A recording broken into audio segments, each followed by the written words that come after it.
네, 여러분, 오늘부터 몇 주 동안 몇 주가 될지는 모르겠습니다. 예수님의 비유에 대해서 중요한 비유만 몇 주 여러분들에게 여러분과 함께 말씀 나누기를 원합니다.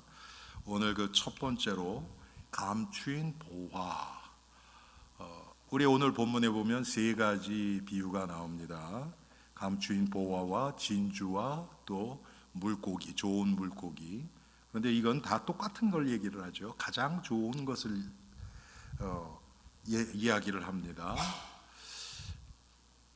여러분, 이 마태복음 13장은 처음부터 끝까지가 다 비유예요. 예수님이 그 다른 성경에 보면요, 비유로 아니면 말씀하지 않으셨대요. 그러니까 모든 것을 다 비유로 말씀을 하셨어요. 거기에는 이유가 많이 있는데 보기는 보아도 보지 못하고 들어도 깨닫지 못하게 하려고 그렇게 했대요. 그 이상하지 않습니까? 그리고 이 비유에 대해서 예수님이 비유로 이 무리들 앞에서 비유로 말씀을 하시고 그 해석을 무리들 앞에서 풀어주신 적이 없어요. 항상 그 해석은 나중에 제자들이 있을 때만 얘기를 해주십니다. 여러분들 또 한 가지 이 비유에 대해서 우리가 알아야 될 것은 요한복음에는 예수님의 비유가 하나도 나오지 않습니다. 요한복음엔 비유가 없어요. 공관복음, 마태, 마가, 누가에만 비유가 나옵니다. 그런데 오늘 예수님이 특별히 마태복음 13장에 여러 가지 비유들이 특별히 하나님의 나라에 대한, 천국에 대한 비유가 가장 많이 있습니다. 24절부터 30절까지 씨 뿌리는 비유에 대해서 나와요. 그것도 마찬가지예요. 그리고 누룩에 대한 비유, 천국은 마치 반죽 속에 넣은 누룩과 같다. 그렇게도 말씀을 하셨고요. 오늘 본문도 마찬가지입니다. 하나님의 나라에 대해서 지금 말씀해 주시기 위해서 이 비유를 말씀하시는 거예요. 여러분, 우리가 예수를 믿으면서 제가 지난 몇 주 동안도 계속 그런 말씀을 드렸죠. 진정한 회개와 우리 인생의 주인이 누군가? 내 인생의 모든 결정권자가 누군가? 사실 이게 가장 중요하거든요. 감추인 보화는 다른 게 아니라 예수 그리스도세요. 이 예수 그리스도를 우리에게 감추인 보화로 주셨어요. 아무나 알 수 있는 게 아니에요. 더 많은 사람들이, 대부분의 사람들이 예수님을 보화로 알지 못해요. 심지어는 교회를 다니고 있는 우리조차도 예수님을 참 보화로만 알지를 못해요. 여러분 마음속에 예수를 믿는 것이 조금이라도 부담이 될 때가 있습니까? 없습니까? 있지요. 지금 이 시간, 지금 밖에 비도 오고 날씨도 궂은데 집에서 편안하게 좀 쉬었으면 얼마나 좋아요, 그렇죠? 불신자들은 그렇게 했겠죠. 그런데 우리는 왜 꼭 교회에 나와서 이렇게 예배를 드리고 그럽니까? 육신적으로 생각하면요, 이거 괜히 예수 믿어가지고 이런 거 아니야? 여러분, 여러분들은 그런 생각 안 들지 모르지만 과거에 들었을 수도 있잖아요. 그 얘기 뭡니까? 이 보화가 뭔지를 잘 몰라서 지금 그런 얘기가 나오는 거거든요. 그래서 이 감추인 보화를 여러분들하고 좀 우리가 조금 깊이 묵상해 보기를 원합니다. 모르는 얘기는 없어요. 다 알지요, 이거. 가장 중요한 보화. 여러분, 이때 당시는 은행이 있고 어디다가 투자하고 돈을 맡겨놓고 할 수 있는 데가 없었습니다. 그러니까 사람들이 대부분 돈이나 아니면 금붙이나 이런 값 나가는 그걸로 바꿔서 집에다 보관하는 거예요. 그런데 과거에 한국도 그랬어요. 얘기를 들어봤더니 저희 외할아버님도 그렇게 하셨다 그러더라고요. 6.25 때 피난을 가야 되잖아요. 그런데 뭐 아무것도 별로 가진 게 없는 사람들은 그냥 뭐 필요한 거 몇 개 해가지고 떠나면 되지만, 뭐 예를 들어서 금부치가 있다든지 금괴가 있다든지 그거 짊어지고 어떻게 갑니까?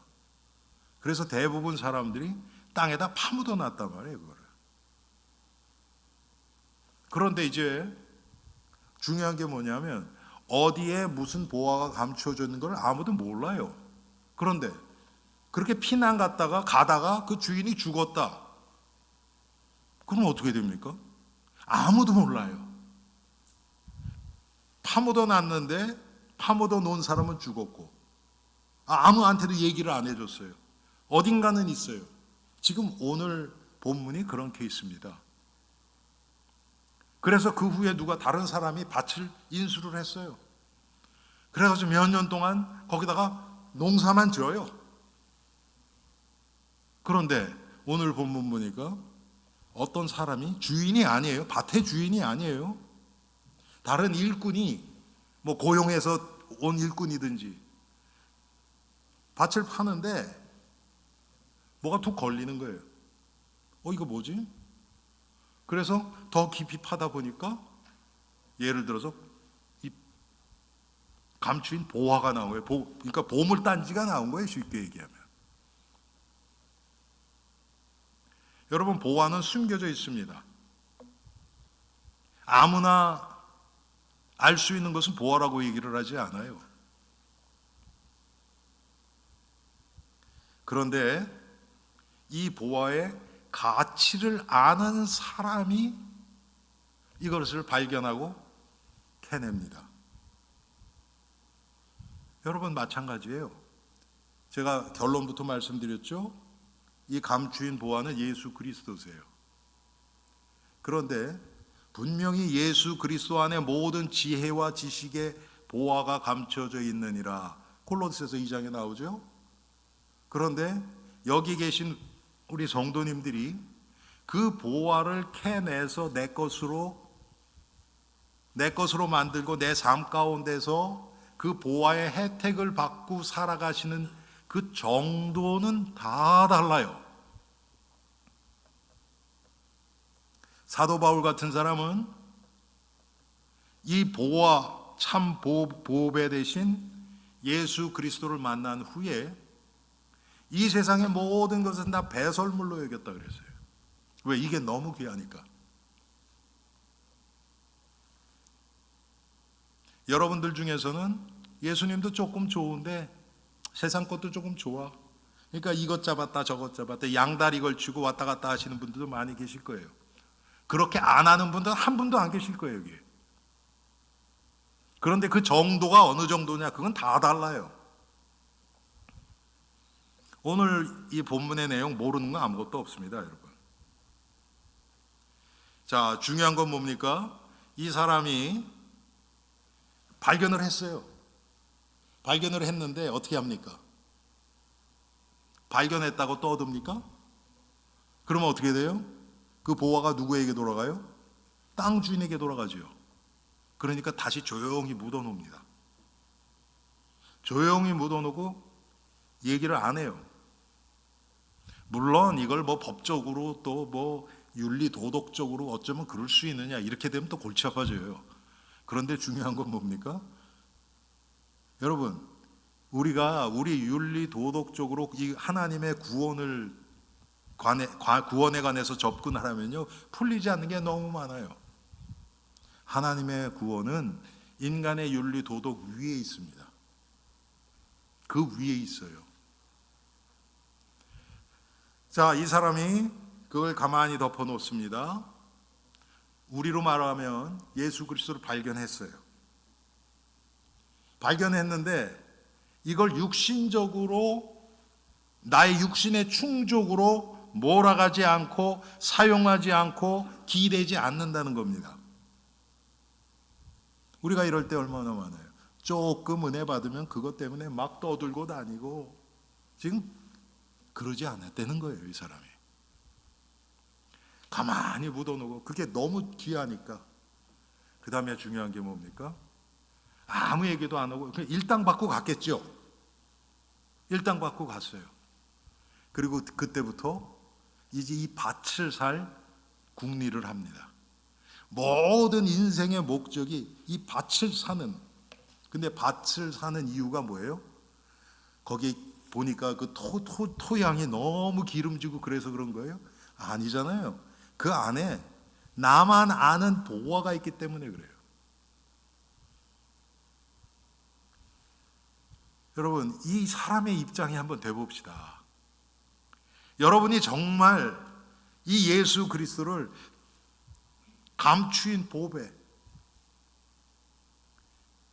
되신 예수 그리스도를 발견했다. 여러분, 그 얘기는 뭐냐면 우리가 예수를 믿었다는 거거든요. 여러분이 결정해서 예수님을 믿었다고 하는 가짜 구원은 이 참 의미를 알지 못해요. 보화의 의미를 알지 못해요. 그러면 조금 고난이 오고 시험이 오고 핍박이 오고 환난이 오면 다 떠나갑니다.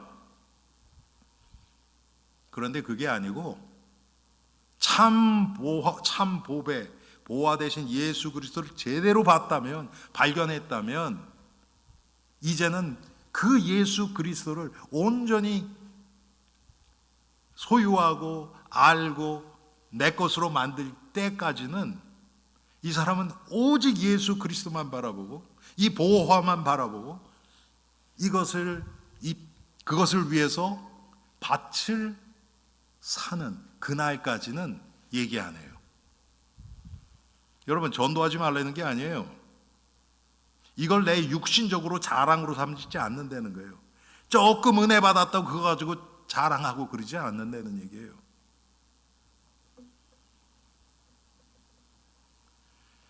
그러면서 이 사람의 관심이 오면 있으니까 밭을 사는 거예요. 여러분, 이 사람이 지금 남의 밭에서 일을 해주는 일당 받는 사람이 이 보화를 그냥 솔직하게 내가 보화 발견했는데 내가 돈 벌어 올 테니까 이거 딴 사람한테 팔지 마시오. 여러분, 그게 가능합니까?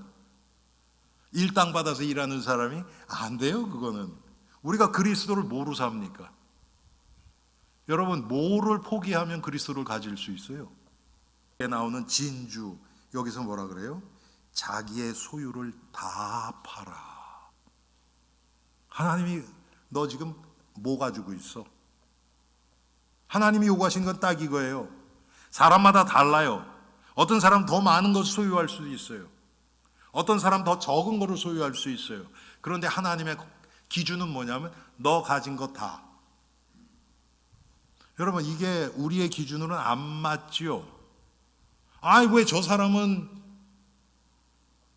가진 게 10,000불이니까 10,000불이고 나는 50만 불이니까 50만 불을 포기해야 됩니까? 그건 공평하지 않잖아요. 하나님, 우리 기준으로는 그래요. 근데 하나님의 기준은 그게 아니에요. 너 가진 거 다. 여러분, 이게 무슨 뜻입니까? 우리 인생이 하나님의 것이 되는 거예요. 우리 지난주에 말씀 들었죠. 내 인생의 주인이 되시는 거예요. 내가 주님의 종이 되는 거예요. 그래야 이 보화를 가질 수 있는 거예요. 예수님이 이것을 다른 비유에서 또 설명을 하셨어요. 그게 뭡니까? 포도원에서 일을 하는데, 일당 일을 하는데 한 사람은 새벽부터 와서 일을 해요. 또 어떤 사람은 정오부터 일을 해요. 마지막에는요, 일 끝나기 1시간 전에 사람을 데려와요. 그런데 이 신약에서 나오는 한 달란트라는 화폐 단위가 있죠. 그것은 한 사람의 일당이에요. 한 사람의 일당. 그런데 먼저 온 사람부터 마지막에 온 사람부터 주는 거예요. 그러니까 1시간만 일한 사람, 그 사람한테 일당을 주는데 한 달란트를 주는 거예요. 그러니까 여러분 어떻겠어요? 먼저 온 사람들 그때부터 눈이 벌쩍 뜨이죠. 이 사람은 한 사람만 일했고 나는 지금 10시간을 일을 했는데 12시간을 일을 했는데, 그런데 똑같이 한 달란트를 주는 거예요. 똑같이. 그랬더니 일찍 온 사람들이 이제 입이 이렇게 나와가지고 이제 막 불평불만을 하는 거죠. 아니, 우리는 하루 종일 땀 흘리고 이렇게 했는데 저 사람 1시간만 하고 어떻게 똑같이 받습니까? 말이 안 됩니다, 이건. 그랬더니 주인이 뭐라 그래요? 야, 너 나하고 어떻게 계약했어? 한 달란트 하루 일당 맞아, 안 맞아? 막 그건 맞지요. 그럼 그거 너 가지고 가. 그럼 끝이야. 여러분, 이게 이해가 되세요? 여러분이 새벽부터 일한 사람의 위치였다 그러면 그게 이해가 되시냔 말이에요. 저도 이거 이해하는데 오래 걸렸어요. 제가 이걸 좀 쉽게 표현을 해볼게요. 여러분들 중에서도 모태신앙들이 있을 거예요. 또 교회를 위해서 정말 헌신하고 희생하고 주님 중심으로 주님께 딱 내 것을 드리고 그런 분이 계세요. 그런가 하면 예수님 십자가에 달리실 때 오른편에 있던 강도, 그 사람은 평생을 자기만을 위하고 남의 것을 약탈하고 그래서 강도잖아요. 그러다가 죽기 직전에 구원받았어요. 그런데 그 결과는 뭡니까? 둘 다 구원이에요. 여러분, 구원에 차별이 있습니까? 더 좋은 구원이 있고 덜 좋은 구원이 있고 그렇습니까? 여러분, 제가 여쭤볼게요. 천국에 가면 5스타 방이 있고 2스타 방이 있고, 여러분 이 호텔들은 그렇잖아요, 그렇죠? 최고급 호텔 막 그런 데 있고 뷰도 좋고, 또 그냥 투스타 같은 데는 창문 여니까 옆에 벽이고. 여러분, 천국이 그럴 것 같아요? 그러면 천국이 아니지요. 그거는 천국에서 차별받은 그게 천국이에요? 아니잖아요. 그냥 구원이에요. 아니, 그러면 목사님 뭐 특별하게 뭐 헌금하고 봉사할 필요가 없겠네요. 할렐루야. 그렇습니까? 그렇지 않더라고요. 제가 언젠가 그 비유에 대해서 제가 설교한 적이 있어요. 마지막 1시간 일한 사람은요, 아침부터 와서 있었어요.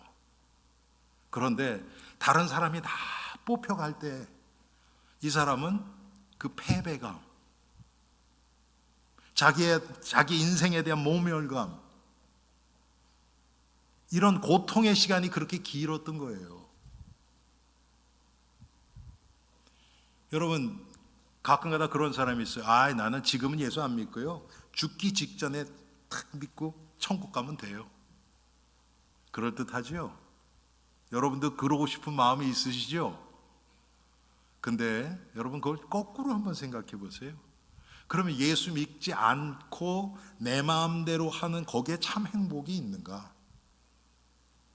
그거는요, 하나님의 진노 아래, 죄의 저주 아래, 고통과 파멸과 고생의 시간이에요.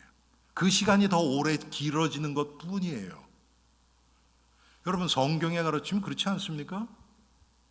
성경이 뭐라고 얘기하는지가 이게 진짜 아니에요? 나의 어떤 육신적인 어떤 그 기준이 아니고 성경이 우리 인생에 대해서, 우리의 삶에 대해서 어떻게 이야기하고 있는가, 이것이 중요하죠. 그래서 마지막 1시간만 일하는 사람은 얌체같이 1시간 한 것, 세상 기준으로 보면 맞아요. 그런데 하나님의 기준으로 보면 그만큼 이 세상에서 구원의 축복을 모르고 마귀에게 짓눌려서 고통당하다가 마지막에 그렇게 된 거예요. 여러분, 제 말이 맞는지 안 맞는지 천국 가서 한번 물어보세요. 천국 가서 예수님 우편에서 마지막에 구원받은 그 강도 만나시면 한번 물어보세요. 아마 그런 지금 제가 말씀드린 그 얘기 분명히 할 겁니다. 이 예수를 내가 미리 알았으면 그렇게 안 살았을 텐데.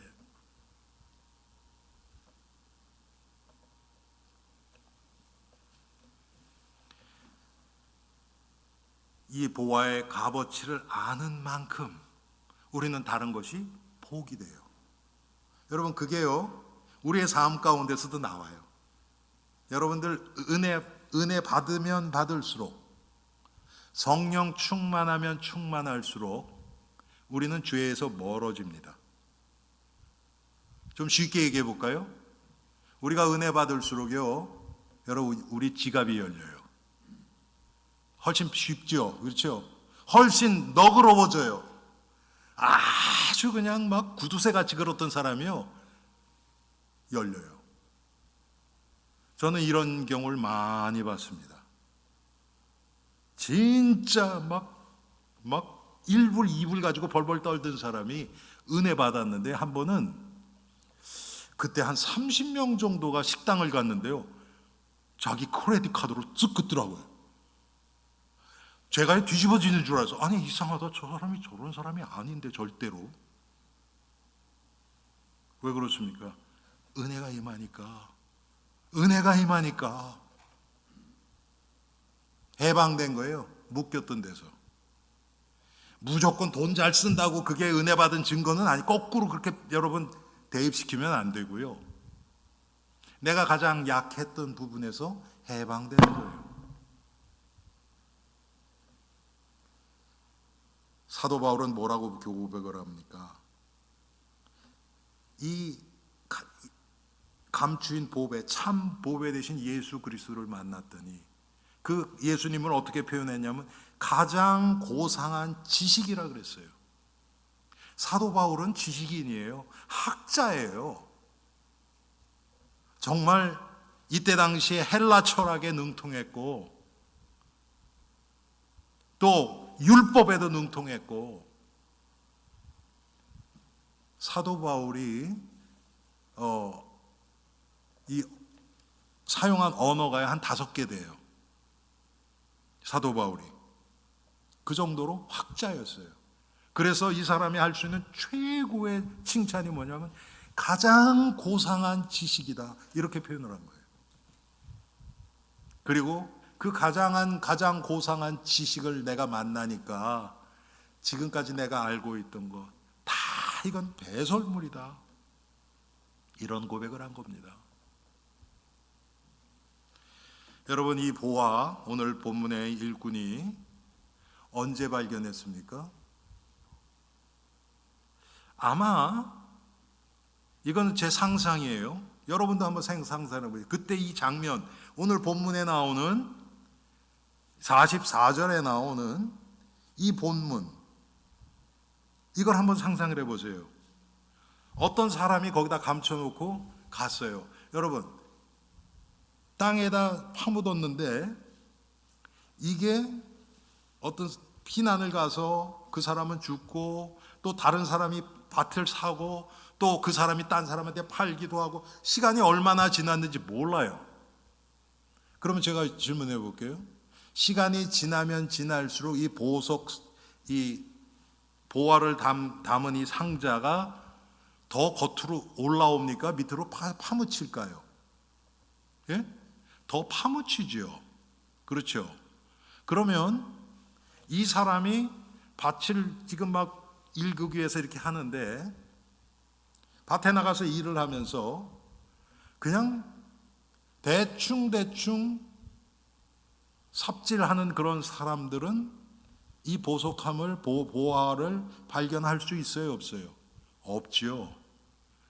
지금 이 사람이 보화를 발견했다는 것은 아마 열심히 자기에게 맡겨진 것을 최선을 다해서 땅을 파고 뒤집고 경작하고 하다가 나온 거예요.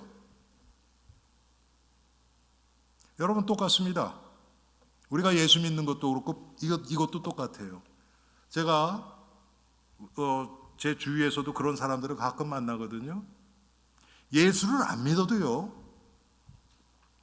진리에 대해서 정말 갈급해서 막 여기저기 그냥 뭐가 진리일까 막 찾아다니는 사람이 있어요. 그 사람은 언젠가는 예수님을 만날 확률이 굉장히 커요. 그런데 어떤 사람은요, 별로 영적인 건 관심이 없어요. 어떻게 하면 이 땅에서 잘 살까? 그래서 눈을 켜고 나에게 도움되는 사람만 다 다니면서 사귀고, 그런 사람들은 이 보화를 발견할 기회가 참 많지 않아요. 왜? 관심이 거기가 있질 않아요. 이 육신적인 거에 가 있어요.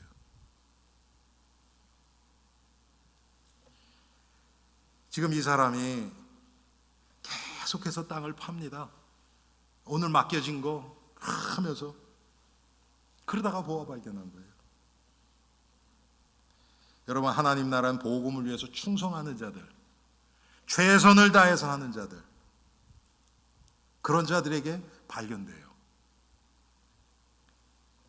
그래서 고린도전서 4장 2절에 그러므로 맡은 자들에게 구할 것은 충성이나라 그랬어요. 그런데 거기서 그치는 것이 아니고요, 천국은 적극적으로 영적 전쟁에 임하는 자들에 의해서 확장됩니다. 참 우리가 이거 제가 우리 고등학교 때 학생회 있을 때 우리 친구들하고 변론을 했던 내용이에요. 이게 마태복음 11장 12절에 보면 천국은 침노를 당하나니 침노하는 자는 빼앗느니라, 이런 표현이 있어요. 아니, 그러면 하나님이 뺏긴다는 얘기냐? 여러분 어떻게 생각하세요? 하나님이 뺏기는 겁니까? 뺏겨준다는 얘기입니까? 예?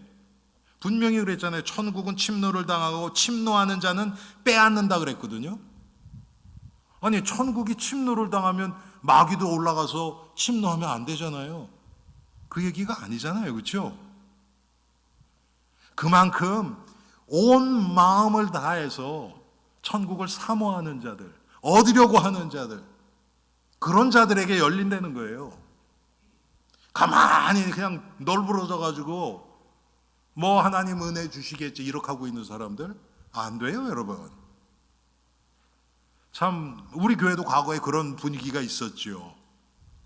여러분, 분명히 은혜는 하나님이 주십니다. 맞아요. 우리와 상관없이 하나님의 은혜를 주세요. 그런데 하나님이 은혜 주시는 통로를 우리에게 이미 알려주셨어요. 그게 말씀, 기도, 예배, 교제, 우리 성찬식, 성례, 이런 것들을 통해서 하나님의 은혜를 주시겠다고 성경을 통해서 약속하셨어요. 그러면 하나님이 알려주신 그 방법에, 그것을 위해서 우리는 최선을 다해서 그때부터는 싸우는 거예요. 이거 지금 천국은 침노를 당한다고 얘기를 하는 겁니다. 하나님의 말씀을 통해서. 여러분, 하나님의 말씀을 해주셨습니까? 이것은 신약, 구약 그러죠. 옛 언약, 새 언약, 하나님의 약속이라는 거예요. 이 하나님의 약속대로 하나님께 기도하는 겁니다. 여러분, 이게 천국을 침노하는 거예요. 다른 걸로 기도하는 게 아니고, 하나님 나 이거 필요해, 이거 주세요. 안 주면 굶어가면서 밤새 가면서 내놓으라고 떼쓰는 그런 게 기도가 아니고요. 하나님이 하나님 말씀대로 내가 바른 목적을 위해서 바른 동기로 하나님이 원하시는 하나님의 나라와 의를 구하는 이 기도를 합니다. 하나님 이거 주세요. 하나님 그거 거부 못해요. 그 기도는 응답을 안 해주시면 성경이 가짜가 되는데요. 그게 천국을 침노하는 거예요.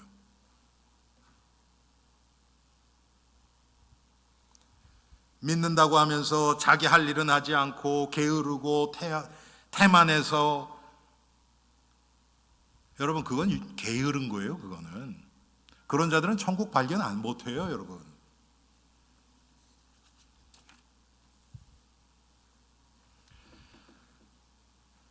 예수 그리스도 보화를 발견했으면 다른 모든 것들이 포기돼야 그 보화가 내 것이 됩니다. 우리는 귀한 것을 얻기 위해서는 합당한 대가를 지불해야 돼요. 여러분 그거 너무 잘 알죠? 예를 들어서 여러분 보세요. 처음에 우리 이민 와서 첫 차를 샀을 때 여러분 생각나십니까? 예? 뭐 이 지역은 그래도 차가 없으면 거의 생활하기 쉽지 않으니까 그렇지만 뉴욕 같은 데는 달라요. 거기선 서브웨이가 잘 돼 있어서 저희도 이민 와서 3년 만에 차를 샀어요. 그것도 유즈드 카를. 그걸 위해서 이제 돈을 모으고 하지요. 여러분 집을 사는 거로 하면 아마 훨씬 쉬우실 거예요. 처음에 집 사는 거. 그냥 뭐 이렇게 뭐 넉놓고 있다 그냥 턱 사는 거 아니잖아요. 여러분들 중에서 뭐 한국에서 그만한 돈을 가지고 오신 분 계신지 제가 잘 모르지만 그건 쉽지 않아요. 대부분 모으고 계획을 세워서 착실하게 다 이렇게 하고 그래서 이제 집을 소유해요. 근데 뭐 미국에서는 집을 소유한다 그래서 그게 다 내 거가 아니잖아요. 그렇죠? 대부분이 모르게주로 남아있지만 그래도 내 거가 된단 말이에요. 여러분 집을 사기 위해서도 조금 우리가 세이브를 하죠. 함부로 막 그렇지 않죠. 집을 사야 되는데 돈이 좀 모자라. 그런데 갑자기 가구 들여놓고 뭐 커튼 다 갈고 그러지 않잖아요. 집을 살려면 지금 내가 렌트에 사는데 거기서 또 가구 새로 들여놓고 그러지 않잖아요, 여러분. 야, 조금 참자. 우리가 지금 한 몇 년 후면 집 살 것 같으니까 그때 우리 가구도 바꾸고 그렇게 하자. 그렇지 않습니까? 내가 지금 하고 싶은 거 다 하면서 보화 발견 못해요. 또 여러분 많은 사람이 보화를 발견을 해요. 그런데 그 가치를 잘 몰라요. 뭔가 좀 귀중한 것 같아. 그런데 그 가치를 몰라요. 그러니까 그래 그냥 파묻어 놓고 뭐 있겠지.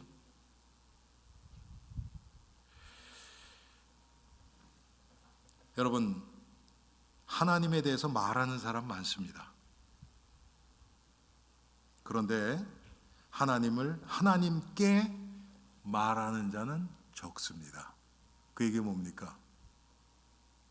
하나님과 대화가 되는 사람은 적어요. 하나님에 대해서 뭐 이렇다 저렇다 다른 사람과 얘기하고 해요. 그런데 하나님께 직접 하나님과 교제하는 사람들은 많지가 않다는 거예요. 이게 얼마나 이게 아주 역설적인 겁니까? 십자가의 그리스도에 대해서 말하는 사람도 많습니다. 예수를 믿는 사람들은 예수님의 십자가 다 알지요.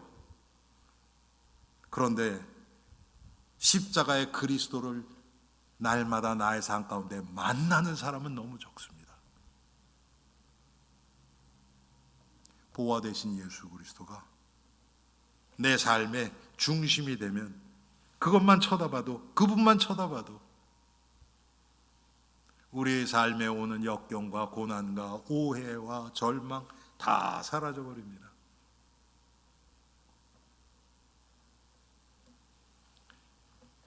하나님과 대화하기 위해서 십자가의 그리스도와 만나기 위해서는 나의 가진 모든 것을 다 팔아서 보화를 사야 합니다. 그래야 만나져요. 그렇지 않으면 이게 보여지지가 않습니다. 여러분 참 우리도 이상해요. 우리도 어떤 생각에 딱 잡히잖아요. 그럼 봐야 될 게 안 보여요. 봐야 될 게 안 보여요. 여러분 욕심의 마음이 딱 잡히잖아요. 그러면 보여야 되는데 이게 안 보여요.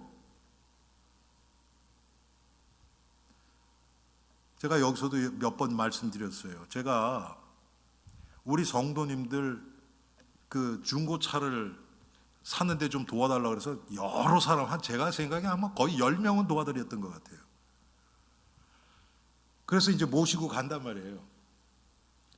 그래서 주인하고 이렇게 얘기를 하고 그리고 이제 시운전도 하고 이렇게 한단 말이에요.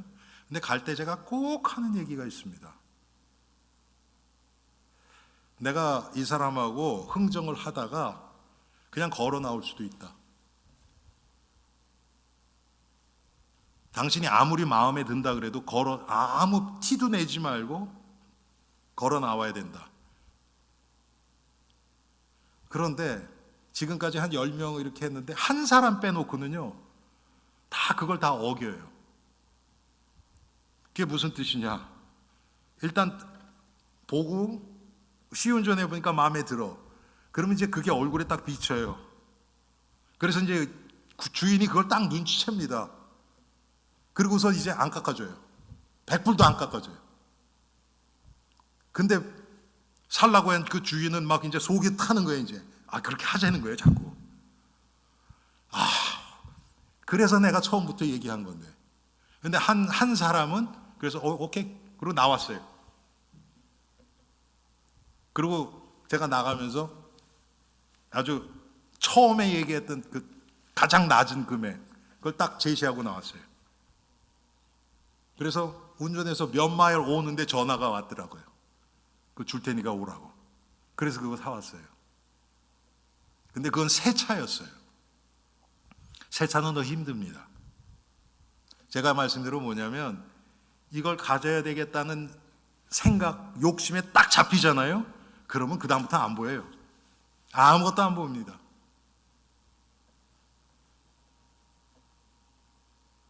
내 마음을 지금 붙잡고 있는 것이 무엇인가? 이것이 가장 중요합니다. 여러분 모든 게 다 그렇죠. 그 남자가 여자를 쫓아다녀요. 그때는요 눈에 뵈는 게 없어요. 오직 그냥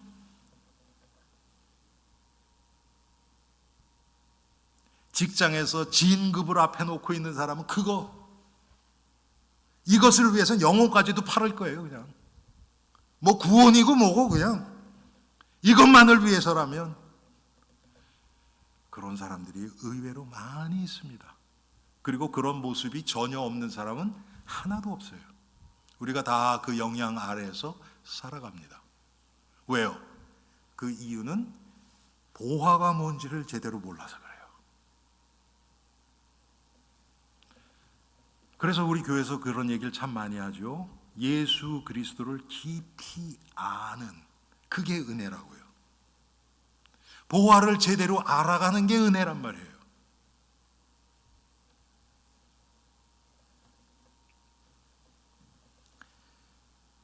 이렇게 자기의 모든 것을 드렸던 대표적인 게 요한복음 12장에 나오는 베다니 문둥병 그 집에 그랬다 난 사람 집에 가서 예수님의 머리에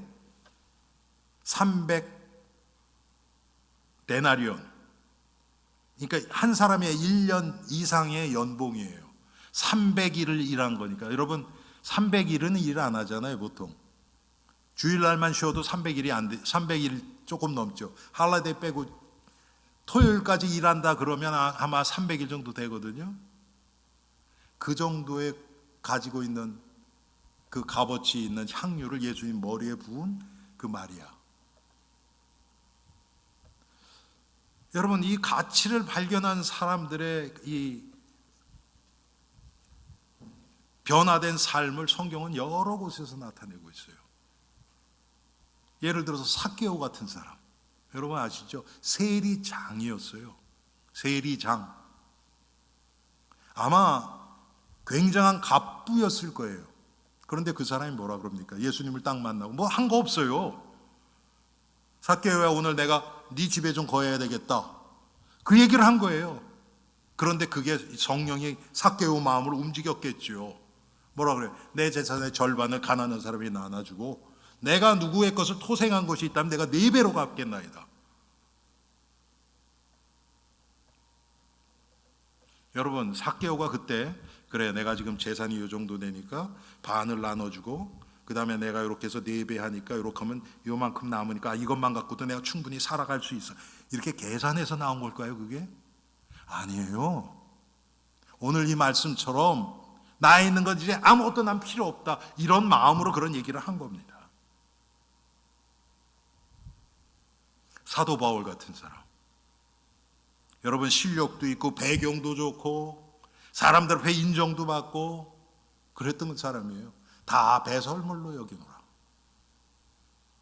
이게 이 보화를 발견한 사람들의 결과입니다. 그런데 지금 이 시대는 이런 아주 아주 전적인 변화 없이 교회 다니는 사람이 너무 많아요. 그리고 나는 신자라 그러고. 그래서 그 미국 분이 쓰신 책이에요. Radical Christian. 그게 뭐냐, 아주 급진적인 변화. 그거에 대해서 책을 쓰신 분도 다 있어요. 왜? 그런 분이 너무 없으니까. 예수를 믿으면 그냥 조금 윤리도덕적으로 나아지고 그냥 조금 막 차분해지고 뭐 이 정도라고 생각을 하니까. 지난주 말씀대로라면 주인은 안 바뀌었어요.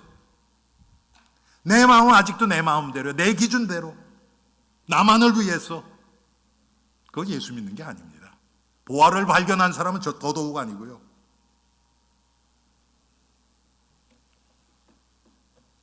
보화 대신 그리스도에 대해 아는 지식이 있다 해도 그것이 우리의 삶에 아무런 영향을 주지 못한다면 아직 밭에 감추어진 보화지 그것이 발견되어서 내 것이 된 게 아니에요. 밭에 보화 있는 거 알아요. 근데 값어치를 몰라요. 그러니까 내 것을 희생할 생각은 더더욱 없어요. 여러분, 그게 예수 믿는 겁니까? 나의 가치관이 바뀌는 거예요. 나의 삶의 목적이 바뀌는 겁니다. 이 보화에 감추인 보화를 발견한 자들은 이런 일들이 일어나요.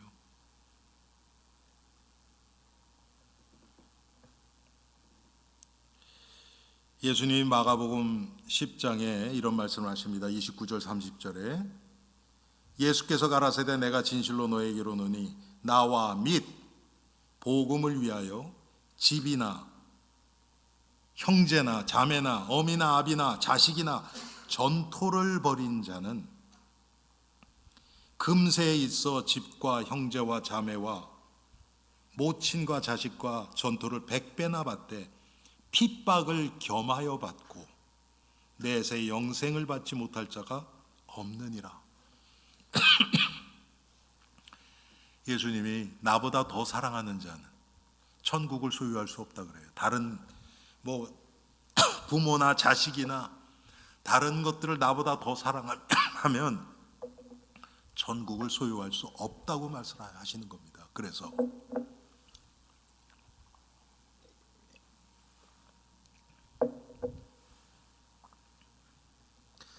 여러분, 마지막으로 우리가 생각할 것은 보화를 발견하는 것으로 그치는 것이 아닙니다.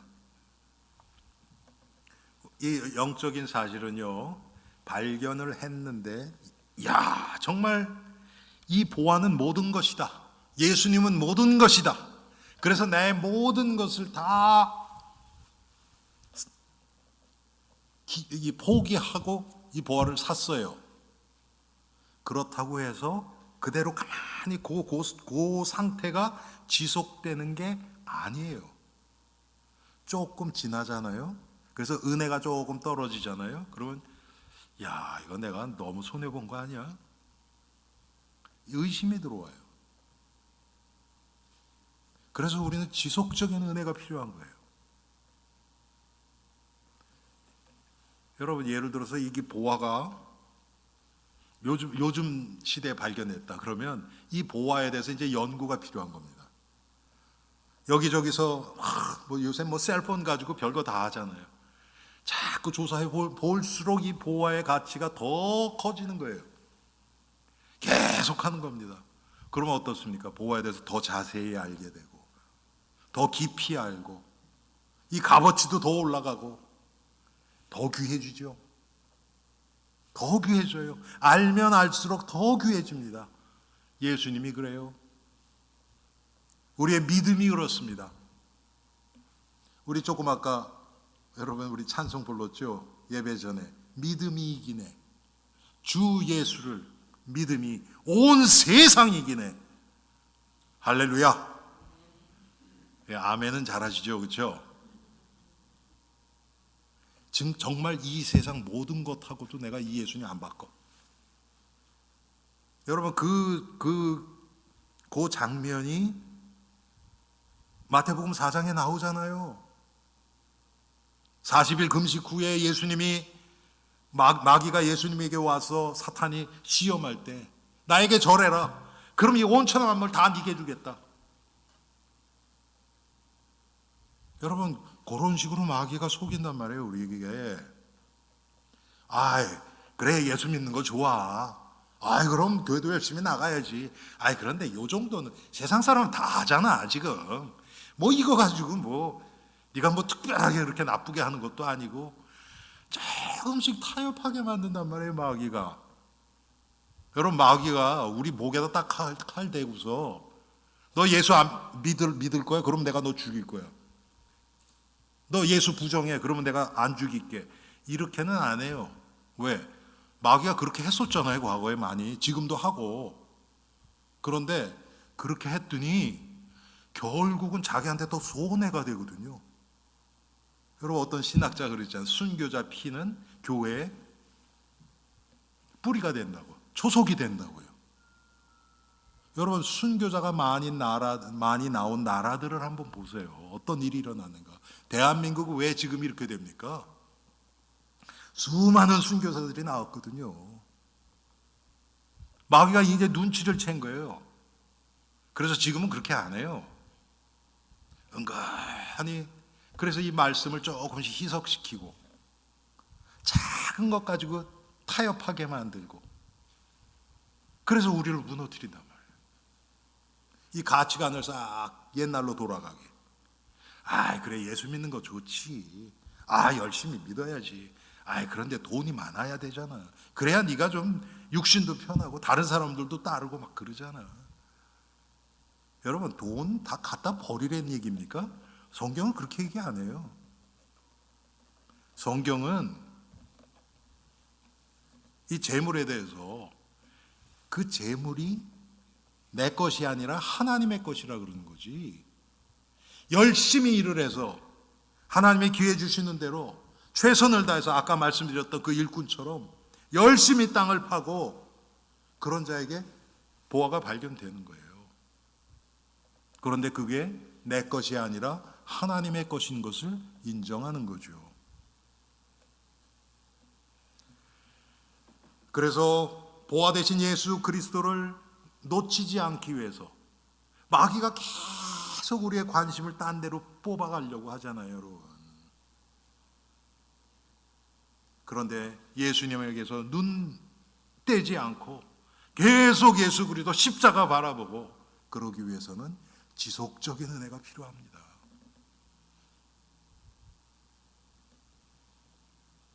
또 주신 은혜를 떨어뜨리지 않도록 영적 전쟁에 전념해야 합니다. 여러분 마귀가 우리를 자꾸 은혜 받기는 쉽지 않아요. 분명히 우리가 하나님 뜻대로 살면 모든 게 다 은혜라는 것이 발견되어지고 고백되어져요. 그런데 우리가 그렇게 잘 못 사니까 하나님의 때때로 은혜를 주세요. 그런데 은혜 떨어뜨리기는, 은혜 쏟아버리기는 너무 쉬워요. 사실은 그게 쏟을 게 아닌데 우리 스스로 그렇게 생각하는 거예요.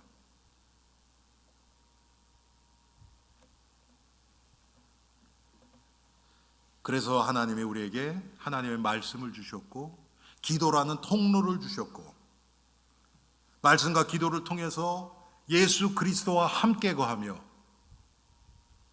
그리스도를 더 깊이 알아가는 거예요. 또 성령을 우리에게 보내주셨어요. 성령은 예수 그리스도를 드러내시는 영이에요. 그래서 우리가 성령 인도 받는다는 게 바로 그거예요. 성령 인도 받는 게 다른 게 아니에요. 뭐 어디로 이사 가는 게 성령 인도냐 이런 게 아니고요. 예수 그리스도를 어떻게 하면 내가 더 잘 알 수 있을까?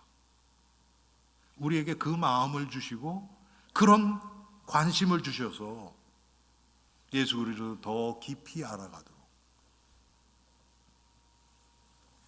마지막으로 우리 믿음을 방해하는 모든 사단의 시험을 이겨야 합니다. 영적 전쟁을 싸워야 돼요. 여러분, 영적 전쟁 그러니까 대부분 성도들이요, 방어만 해요. 방어만. 그러니까 힘든 거예요. 죄 안 지려고만 하니까. 여러분, 그거 가지고는 절대로 안 됩니다. 마귀가 알아요. 그런데 성령의 검, 하나님의 말씀으로 마귀를 공격하는 거예요. 저는 엊그저께도 우리 금요 기도회 했지요. 계속해서 이 캄보디아 언약 선교 신학교, 또 우리 부대야 목사님 계신 개혁 장로교회, 어메이징 그레이스 학교, 그 교사들, 그들을 방해하고 복음이 뿌리 내려지지 못하도록 방해하는 이 마귀를 향해서 예수 그리스도의 이름으로 공격하는 거예요. 여러분이 공격하기 시작하면 마귀가 두려워하기 시작합니다. 근데 공격을 안 하면요, 마귀가 여러분에 대해서 두려움은 없어요. 왜?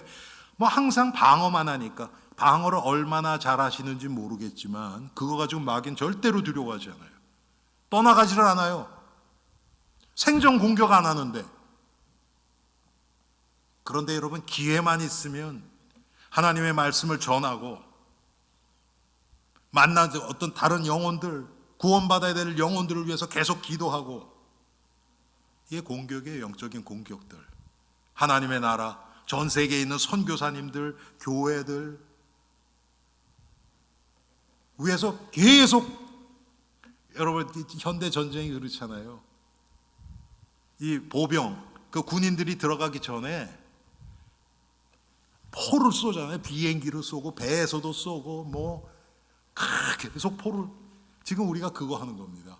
세계 선교회에서 여기서 아프리카에, 이 중동에, 캄보디아에, 이북에 마귀의 왕국을 향해서 영적인 폭탄을 거기다 던지는 겁니다. 떨어뜨리는 겁니다. 여러분, 마귀가 얼마나 두려워하겠어요, 그러면. 우리 엘림의 성도님들은 육신적으로는 절대 하지 마시고요, 영적으로 공격적인 성도님들이 되시기를 주님의 이름으로 축원합니다. 나만이 아니고 내 주위에 있는 사람, 또 나랑 관계된 나의 기도의 영역이 점점 늘어나서